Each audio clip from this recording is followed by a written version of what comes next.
হেরে যাও, হ্যাঁ হেরে যাও, কাঁদো, ভাঙো, মাটিতে পড়ো, কিন্তু উঠে দাঁড়াও। এটাই পার্থক্য।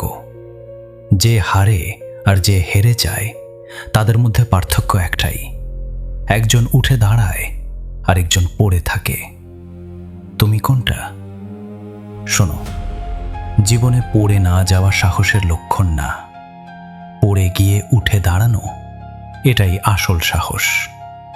তোমার জীবনে এমন মুহূর্ত আসবে যখন মনে হবে আর পারছি না।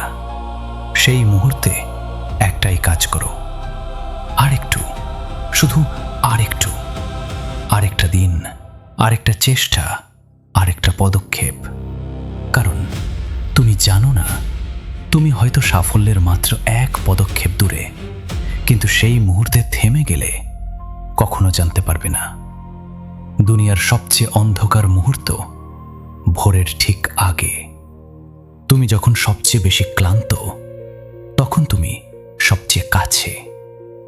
থেমো না, ব্যর্থ হও, আবার চেষ্টা করো, আবার ব্যর্থ হও, আবার চেষ্টা করো। যতবার পড়বে ততবার উঠবে, কারণ তুমি হারার জন্য জন্মাওনি। তোমার ভেতরে এমন কিছু আছে যেটা কেউ ভাঙতে পারে না। সেটা হলো তোমার ইচ্ছা, তোমার জেদ, তোমার বিশ্বাস। এগুলো থাকলে কোনো ব্যর্থতাই চূড়ান্ত না।